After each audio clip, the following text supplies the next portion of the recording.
What's up, everybody? I hope you're doing well today. We're going to be talking about some of the principles that I use when I'm looking to find somebody to do like hair system installs and to cut them in. A lot of people have asked over the past couple of years, like, how do you go about finding somebody? Or they're like, well, where is somebody good? Here's the honest truth. The situation is that there is not a lot of great of hair system installers out there that have been in the industry for a long time because things have changed so much inside of the industry. Because of that, I almost think it's better to go out and kind of like train somebody. And I've done that pretty much for like the past couple of years.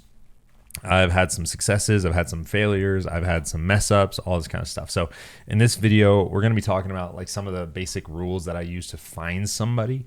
And then I'm going to make another video about kind of how I go about training them up, if that makes sense, or kind of the things that I'm informing them so that way they can take their base level skills and make them even better. So in this video, we're going to go over maybe 4 to 5 different things that I look for, things that help me find them, and then, that I kind of vet them through, if that makes sense. So the first one is that I actually mostly look for stylists instead of shops, right? And the way that I do that a lot of times is I look at Instagram accounts that are inside of the local area of local stylists, people that are broadcasting the work that they do. Now, the reason that I do this is for a couple different reasons. The first one being that those that are using Instagram as a platform to kind of promote their work makes them findable. But 2, on top of it, they're generally proud of their work. They're trying to hone their craft. They want to get known. They want to have a little bit of notoriety behind the work that they do. So I find that this is a good way to go out and find people, and like the whole kind of class or echelon of those individuals is a little bit higher.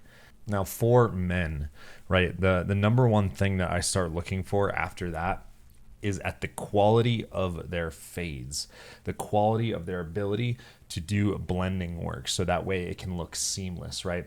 Now, a good fade, right, should look like, depending on what level the fade is ending at, into the longest hair, right, like that, it's seamless. Like, you shouldn't be able to see any direct lines.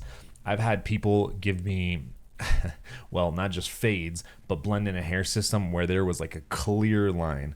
And although that is a style, that's not what I'm going for. And generally, I'm going for it being not so perceptive that I'm wearing a hair system. I want to make everything look as natural as possible. So somebody that can fade very, very well is an absolute must for me, and that's the kind of stuff that I'm looking for inside of their posts.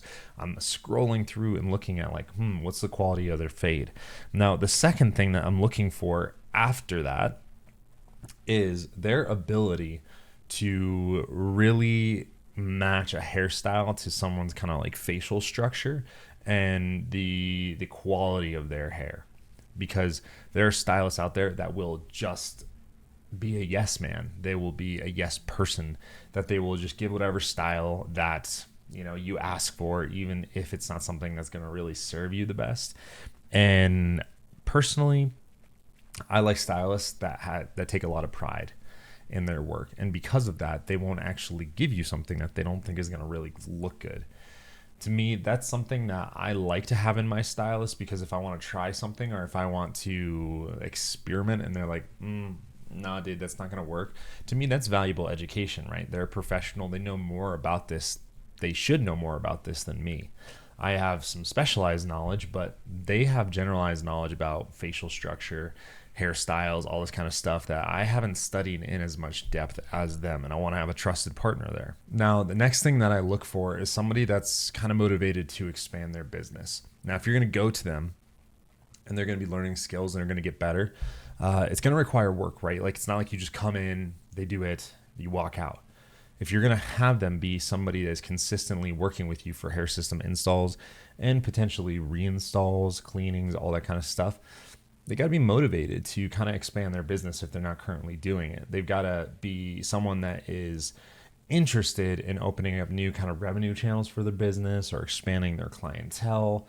That's something that you would be surprised not everybody is really looking for. Everybody says that they want it. But what I look for is the motivation behind it, right? So if I talk to them about it, if I talk to them about hair systems, like what I'm doing, how I do it, all this kind of stuff, I want to see the reaction. Do they go away and watch some videos if I send them to them?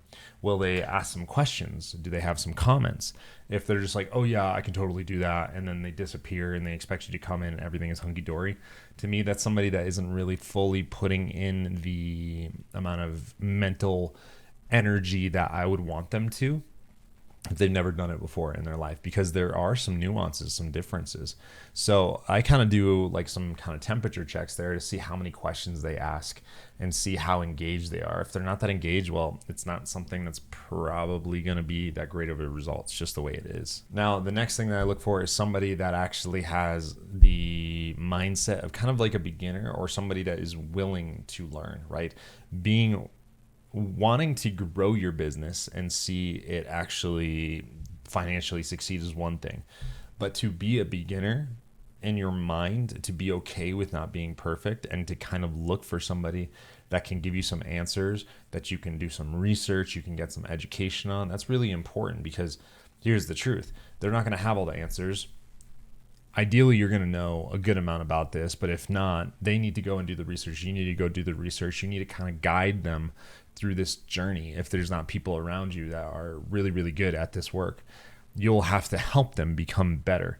And because of that, I usually look for somebody that actually is willing to kind of do like a trade of services, right? Where I can teach them, and maybe their fees go down, or they're willing to do it at no cost to see if it's something that they want to expand on, because I know that I can actually help them grow their business if they learn this new skill. This right here puts them in a brand new market that they have never even touched, that there's very little competition inside of their city on a general basis there. Like, there's very few hair system installers, practitioners, compared to stylists and barbers, right? So because of that, I like to think about it as like, hey, I'm going to give you an opportunity here to really kind of grow your business in ways that you have never done before, if that sounds good to you.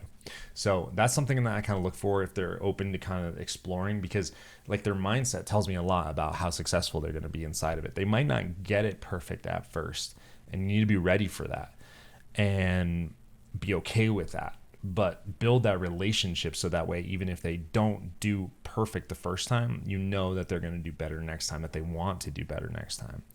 Not everybody's like that. So, these are some of the raw skills that I look for, or some of the raw qualities that I look for in somebody that's going to be a hair system installer. But what I do is I go on Instagram, right? I look at their fades, I look at their hairstyle selections, what they're putting up. If it's something that I think is, of kind of really good taste, and from there, that's when I start reaching out to them. But then from there, like the things that I look for are actually kind of like a lot more intangible, if you want to call it, or their qualities about how they learn, if they want to learn, if they want to grow, things like that. Because if they don't, it's just going to be a bad time right from the get-go. So those are the things that I look for. Now I'm going to make a follow-up video to this that is about how to teach them.